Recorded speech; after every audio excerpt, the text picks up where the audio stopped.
बोलिए सद्गुरुदेव भगवान की जय।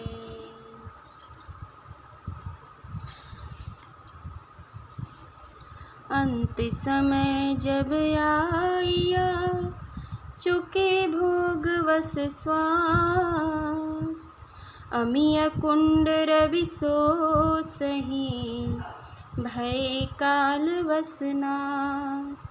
अंजुलि जल छड़ छड़ घटे नस्वर तनु सो जाय, तिमि आयु पल पल घटे फेन उठ गल जाय। जब प्रारब्ध भोग समाप्त होने पर मृत्यु का समय आ पहुँचता है तब श्वास प्रश्वास की क्रिया समाप्त हो जाती है। जब सूर्य आत्मा के अंदर आने वाली सोमरसधार को सोख लेता है और इस प्रकार काल के वशीभूत जीव मृत्यु को प्राप्त करते हैं। जिस प्रकार अंजलि में उठाया हुआ जल बूंद बूंद करके प्रतिक्षण चूकर समाप्त हो जाता है, उसी प्रकार यह शरीर विनाशशील है। शरीर की आयु प्रतिक्षण घट रही है और एक दिन यह आयु समाप्त होकर मृत्यु हो जाती है। जिस प्रकार जल में उठने वाला गाज कुछ समय तक जल में स्थित रहता है और पुनः विलीन हो जाता है, उसी प्रकार जीवों के शरीर का जन्म स्थिति और मृत्यु क्रमशः होता रहता है। मेढक मुख जिमि सर्प को मच्छर को मुख बार, त्यों जीवन मुख काल के विषय भोग रह जाय। तृण घर तृण सैया हवे अग्नि लगे जर सोय, तामह सोय सुख चाहहि त्यों जग की गति होय।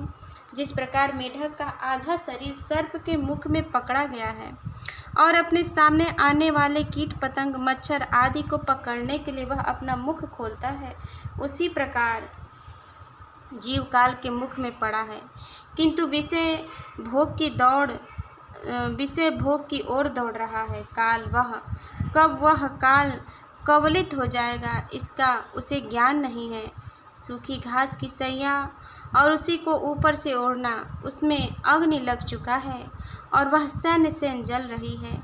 इस प्रकार की सैया पर सुख की नींद सोने वाला कितना अज्ञानी है, वह तो घास के साथ ही जलकर भस्म हो जाने वाला है।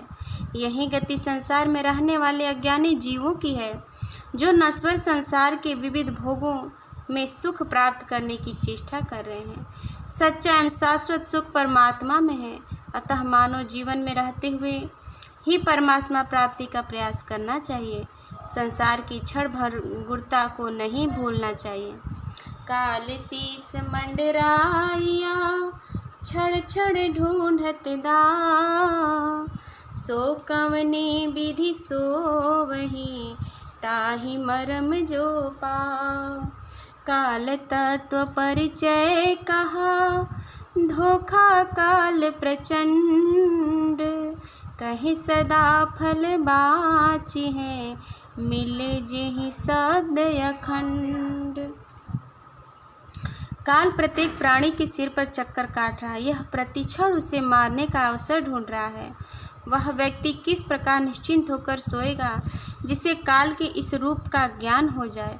ग्रंथकार सद्गुरु सदाफल देव जी महाराज कह रहे हैं कि मैंने काल के विषय का परिचय इस प्रकार दिया। काल का चक्र प्रचंड है, इससे वे ही बच सकते हैं जिन्हें अखंड सच्चिदानंद महाप्रभु शब्द ब्रह्म की अपरोक्ष उपलब्धि हो जाती है। अतः काल के जाल में मुक्त होने के लिए सद्गुरु शरण में जाकर ब्रह्म विद्या के वैज्ञानिक क्रियात्मक साधन का उपदेश ग्रहण कर मानव जीवन को सफल बनाना चाहिए। स्थूलादिक अतिरिक्त है पंचकोश अतीत, सर्व अवस्था साक्षी है अक्षर आत्मचित। आदि कहाँ अंतो कहीं अब ही कहता सोय, काया वक्ता लखी परे तारण तरण जो होय। परम पुरुष परमात्मा उस स्थूलादि 6 शरीरों एवं अनन्य आदि पंचकोशों से भिन्न पृथक है। वहीं सभी पदार्थों यथा अक्षर, चेतन, आत्मा तथा अन्य जड़ सत्ताओं एवं सभी अवस्थाओं को देखने वाला साक्षी है। इस परमात्मा के विषय में सृष्टि के आदि काल से अंतरकाल काल तक एवं वर्तमान काल में भी बहुत कहा गया है, किंतु वह महाप्रभु शरीर में ही प्रत्यक्ष अनुभव गम्य होता है। यदि भवसागर के उद्धार करने वाले सद्गुरु जीवन में मिले, बिना सद्गुरु के यदि भवसागर से उद्धार करने वाला सद्गुरु जीवन में मिले, बिना सद्गुरु के परमात्मा का ज्ञान वचन मात्र के वर्णन द्वारा नहीं हो सकता। जड़ चेतन ग्रंथि पड़ी भूल स्वरूप ज्ञान, अचिद्य त्यागी निज रूप लखे सोई है आत्म ज्ञान। सारे शब्द निहस अक्षर व्यापक जगदाधार, महचेतन सर्वज्ञ जो शांत अनादि अकार। अपने चेतन रूप को अज्ञानवश भूल जाने के कारण आत्मा जड़ पदार्थों के साथ संयुक्त हो गई है। यह जड़ चेतन की ग्रंथि आत्मा और प्रकृति के साथ पड़ गई है।